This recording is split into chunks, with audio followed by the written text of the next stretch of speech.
All right, gang, let's get into the 3 issues with this truck. Number 1, I got the flash on, or the light on, so you can see very closely.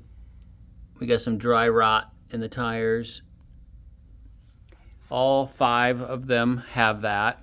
There is an oil leak. The truck will leak oil when you start and run it up to temperature. It won't leak sitting here at idle. As soon as you start running it, it runs out the front of the motor. You'd have to pull the loader off, tilt the cab forward to see what's really going on there, and I just didn't want to get into that. So truck might bring less, but so be it. And then the other issue is the starter Bendix. If you don't know what that is, it's the starter goes on the motor, and then the Bendix is the gear that when you hit the ignition starter, the magnet sends the Bendix against the flywheel, and that Bendix needs a drop of oil. But I cannot get the starter off behind that cover unless I go through that process of take the loader off and tilt the cab forward, pull the starter off, drop of oil, put it back together. So it's very problematic when it's cold. So I'm going to hop in here. You put your left foot forward, easiest, grab the steering wheel, and swing your right foot up in here. You make sure that the battery switch is on. You make sure that the throttle is out to the first detent. And then, if it's the first time, it might take 100 times pushing this button. You gotta push the clutch in. But if it's been running like it has been, it usually goes quicker. That's what it does.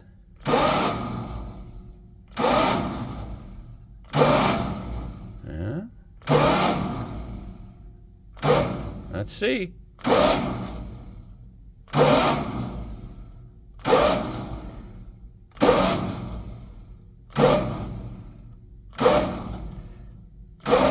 Well, that's the nature, all right?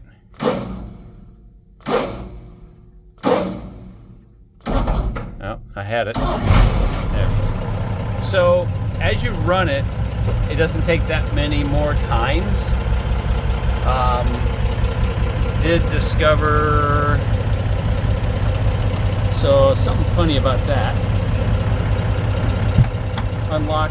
The horn won't work unless you have this lockout switch. So this turns the main headlights and park lights on. This is dim, bright. Sorry, it's not focusing. And this is the lock you gotta release. And if you turn it to the right, these are blackout driving lights and blackout mark lights.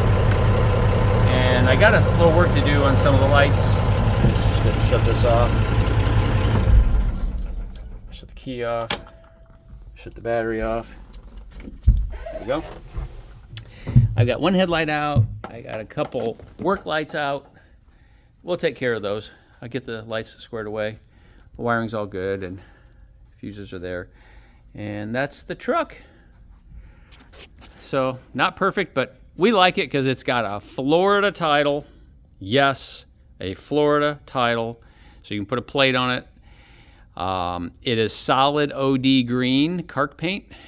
And we like that over the camouflage. If you like camouflage, don't buy this truck. And it's a very late model, 2010 Red River rebuild. I've not seen anything past 2010 before. So I think it's a very late model rebuild. Glass is all good. You know, they spent $110,000 on it. So I bought it a year ago. It wasn't necessarily a quick flip, but we've had a couple hundred military Cark painted pieces. And I wanted to show people what dry ice would do on this Cark paint. It just rejuvenates it and brings it back to faded out paint. So nice truck. Looking forward to your comments. Let me know. It is a 4-disc brake truck. All right, cheers.